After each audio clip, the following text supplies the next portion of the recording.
The morning sun spills golden light over Tranquil Waters Marina, painting the sky in soft hues of amber and pink. The waves lap gently against the docks, a rhythmic melody of peace and quiet. Fishermen move about, preparing for the day, their voices blending with the distant cries of seagulls. Everything seems calm, almost too calm. Serena Blake stands at the edge of the dock, her gaze sharp, scanning the marina with the instinct of a woman who has seen battle far beyond these quiet shores. She sips from the steaming cup of coffee handed to her by Jerry, one of the regulars, and offers him a small nod of thanks. If you enjoyed this heartfelt story, don't forget to like the video and subscribe to the channel for more amazing tales. Your support keeps us going. But as she brings the cup to her lips, a distant growl disrupts the serene morning air, a sound that doesn't belong. The deep, thunderous rumble of motorcycles, growing louder, more aggressive, tearing through the marina's usual tranquility. Serena tenses, her grip tightening slightly on the cup as 5 motorcycles roar into the parking lot, chrome flashing under the sun, black leather-clad riders moving like wolves into unfamiliar territory. The fishermen pause, families look up. An elderly woman clutches her bag a little tighter. Serena watches as the group dismounts with an air of arrogance, the kind that says they believe they own every place they set foot in. At the center of them is Duke Iron Malone, tall, broad, with a graying beard and cold, calculating eyes.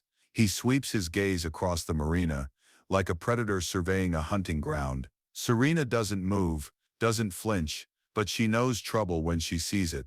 And this is trouble walking straight into her home. The bikers saunter toward the docks, their heavy boots thudding against the wooden planks. People instinctively step aside, mothers pulling their children closer.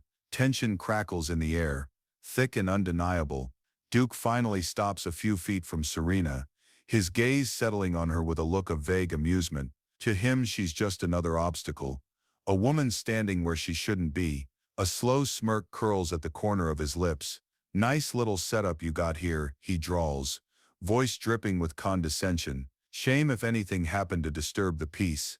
Serena doesn't blink, doesn't step back. She's seen men like him before, the kind who mistake intimidation for power. The marina welcomes all visitors, she replies evenly, her voice calm, measured, as long as they follow the rules. Duke chuckles, a deep guttural sound, as his gang closes in slightly behind him. One of them, a younger guy with restless hands, keeps touching the edge of his jacket, likely concealing something inside. Serena takes note of it, her mind mapping out possible outcomes, possible counters. "Rules," Duke repeats, taking a step closer, towering over her.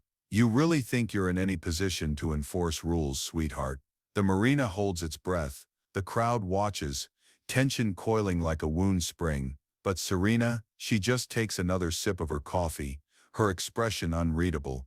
Because what Duke doesn't know, what none of them know, is that they've just made the biggest mistake of their lives. The silence that follows Serena's words is thick, heavy, a moment stretched just a little too long. Then Duke laughs, a deep mocking sound that ripples through the group, feeding their arrogance. His men chuckle along with him, exchanging glances as if they've just been given free entertainment. To them, she's nothing more than a security guard playing tough, a woman standing in the way of things she can't possibly stop. Duke steps closer, his boots creaking against the wooden dock, his presence looming. "You got guts. I'll give you that," he muses, tilting his head slightly, watching her like a cat plays with a mouse. "But guts don't mean much if you don't know when to back down. It'd be a real shame if this little place of yours had some trouble." The implication is clear, a direct, thinly veiled threat. Serena doesn't flinch, doesn't move an inch. Instead, she holds his gaze, calm and steady. "Trouble has a funny way of finding the wrong people," she says, her voice smooth but carrying a weight that sends a ripple through the bystanders watching. Duke's smirk falters for just a fraction of a second, but before the moment can settle, the deep rumble of more motorcycles breaks through the tension. The Black Vipers aren't alone. 2 more bikes pull into the marina's lot, their riders dismounting with the same air of unchecked confidence. T7 now, 7 against 1. The odds should feel insurmountable. Serena barely acknowledges the newcomers, Her focus stays locked on Duke, on the way his men subtly adjust their stances, small tells, a shift in weight, a twitch in fingers near jackets. They're armed, and they don't expect to need their weapons.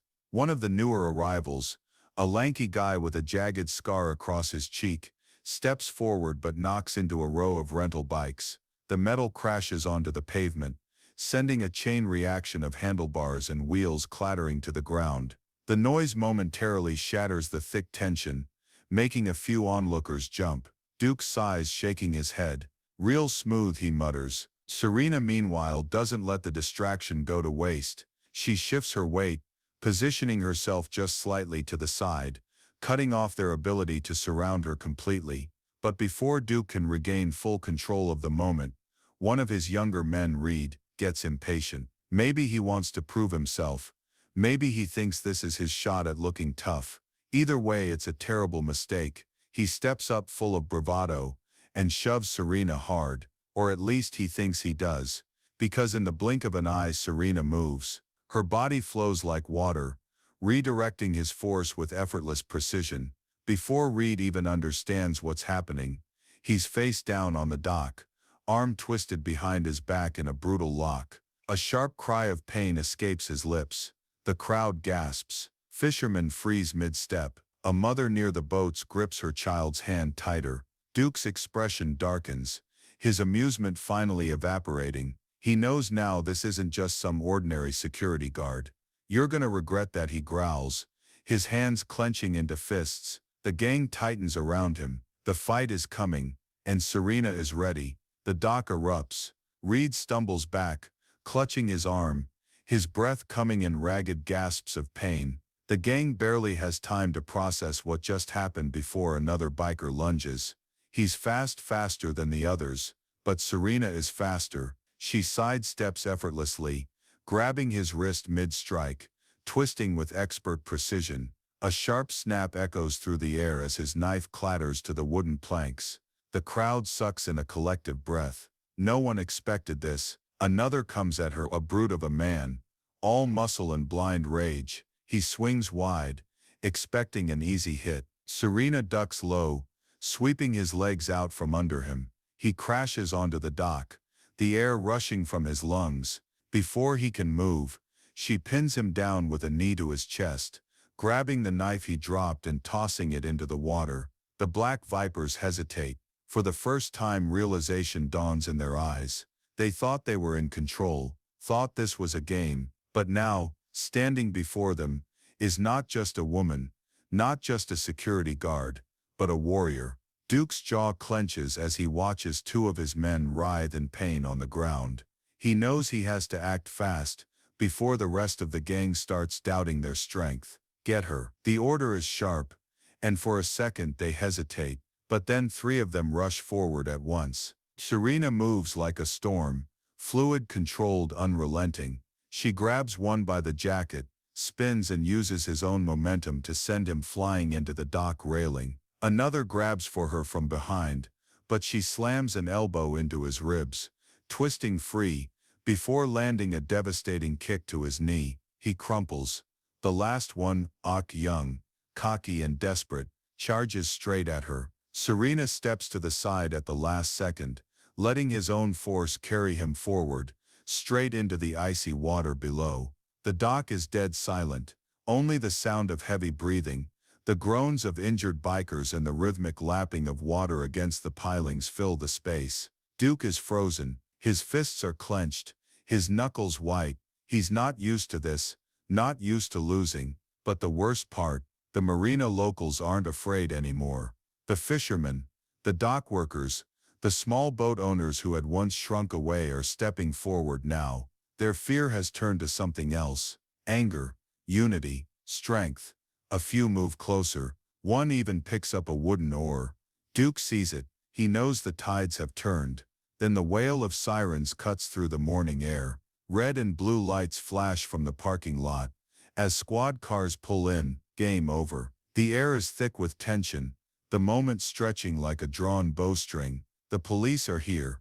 The fight should be over. But Duke Iron Malone doesn't know how to lose gracefully. His pride, his reputation, It's all crumbling around him, and he can't accept it. His men are either down or backing away, and the marina locals are no longer cowering. They're standing their ground. But Duke, he refuses to be made a fool of. His fists clench at his sides, veins bulging in his arms. Then he lunges, a final act of desperation, a beast backed into a corner. But Serena sees it coming. She's been trained for moments exactly like this. She moves just as he swings, his punch whistling through empty air as she pivots effortlessly. Before he can regain balance, Serena strikes. A sharp twist, a sweep of her leg, and Duke is airborne for half a second, before slamming onto the wooden dock with a thunderous crack. The air rushes from his lungs, his body stiffens in shock, and then silence. The mighty Duke Iron Malone, leader of the Black Vipers, is on his back, motionless, staring up at the sky, defeated. A broken spirit in a broken body. The sirens grow louder, officers rush in, weapons drawn, shouting commands, but there's no fight left. The bikers surrender without a word. And then the twist. One of the younger members, eyes darting nervously between Serena and the cops, suddenly blurts it out. They were going to use the marina for a smuggling op. Heads turn. What? One of the officers demands. The biker swallows hard, adrenaline still buzzing in his veins. That's why we came. Duke made a deal. Guns, stolen goods. They were planning to move everything through the fishing boats. Serena exhales slowly. She knew something felt off from the start. This wasn't just about bullying or throwing weight around. This was a setup. A murmur ripples through the crowd. Fishermen exchange glances. Some had suspected, but no one dared to speak up. Until now, some of the younger bikers step forward, shaking their heads, disgusted with Duke's plan. They look at him differently now, not as an untouchable leader, but as a man who led them straight into failure. Some of them turn themselves in, giving statements to the police, and just like that, the Black Vipers collapse from the inside. As officers cuff Duke and haul him up, he doesn't fight back. There's nothing left to fight for. His eyes flicker towards Serena one last time, but there's no malice anymore, just resignation. The rain starts just as the first police car pulls away, the storm rolling in with a slow, distant rumble of thunder. Serena stands by the dock, watching as the last of the bikers are taken away. Beside her, Jerry lets out a long breath and chuckles. Guess we had the right woman for the job.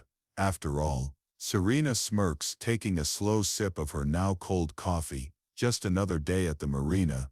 If you enjoyed this heartfelt story, don't forget to like the video and subscribe to the channel for more amazing tales. Your support keeps us going.